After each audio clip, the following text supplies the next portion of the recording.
Well, not the way I wanted my return to be, but I guess quietly when I looked at the track when I got there, considering I have a horse that stood in the stall for the better part of 2 weeks, jogged, trained, and raced in flip-flops, and a horse that has never really raced good and off-going, who had also been off a week,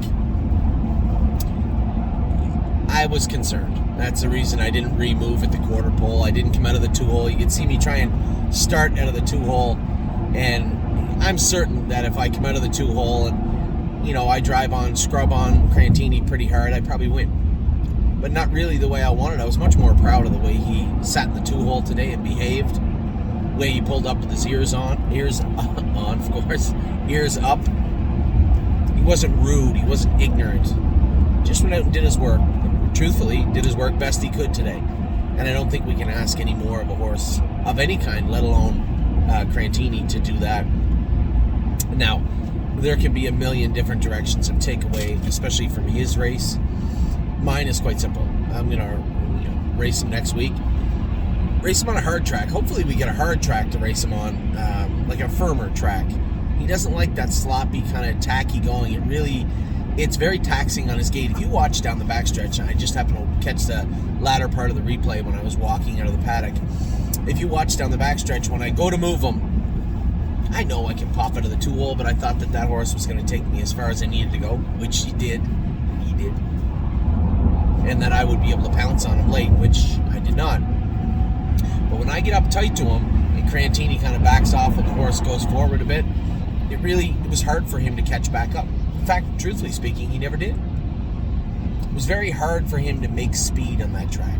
Now, I can tell you there's a number of ways we can rectify that. We can let his hobbles out. Him in particular, just a Crantini type situation, let his hobbles out, but that comes with trust and consistency.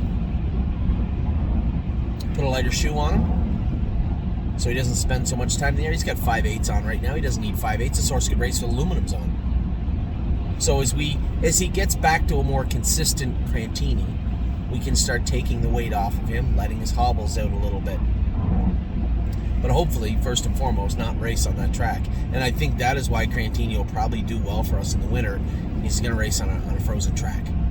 And I really think he would much rather, although you got to be careful with his feet, I think he'd much rather race on a firmer surface than the surface he raced on today. Not much anybody can do about it.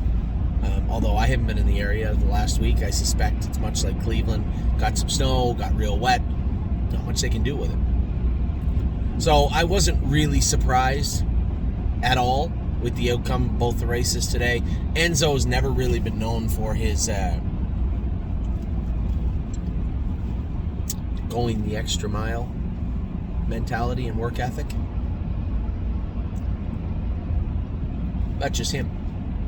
When he's good, he's good. You want to know when Enzo's good? When he's being a bit of a renegade behind the gate, throwing his head and going up the gate and being real hot, that's when he's good. When he's coming up to the gate nice and subdued, bad news bears. Just go to the paddock. Just go right back to the paddock. He's terrible. Every time. Good news was I wasn't second beat ahead with anybody today. There's no real bad news. I wasn't disappointed. I wasn't shocked or surprised in any way, shape, or form with either of our horses today. In fact, if anything, I guess because I'm a positive person and because it is the Christmas season, I think Crantini was exactly how we left him back in the summer, right now. You'll see the speed start to come back. We get on, as I said, those firmer tracks. And it's not lost on me that at some point he may need a rest, right? He's been going for the better part of a year. No, he's been going for maybe a couple of weeks, over a year.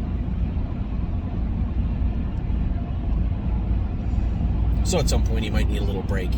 But I'm not going to go as far as to say he's maturing and getting better.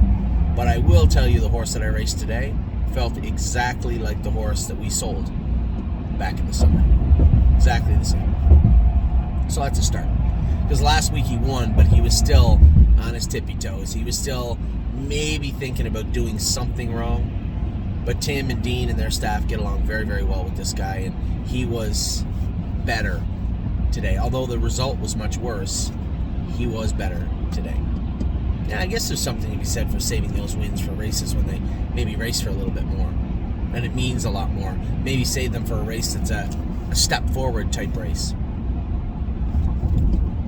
I would have been happy with a win today, but at the same token, I wasn't disappointed at all. So, 0 for 2 today. We were off the board twice more, so a bit of a 48-hour slump we're going on now. Hopefully we can put that to bed tomorrow at the Meadows, and get everybody moving in the right direction again. So, no harm, no foul. It is what it is. Bit of a flat day today, but as I said, given the track condition, I wasn't surprised at all. So that's my take, my synopsis on what just took place. We got Collector tonight, so good luck to all my partners with Collector. Be very happy to settle in with Amy tonight, watch a little bit of the football, watch a little bit of Collector, and start to get back in the swing of things. It's Christmas.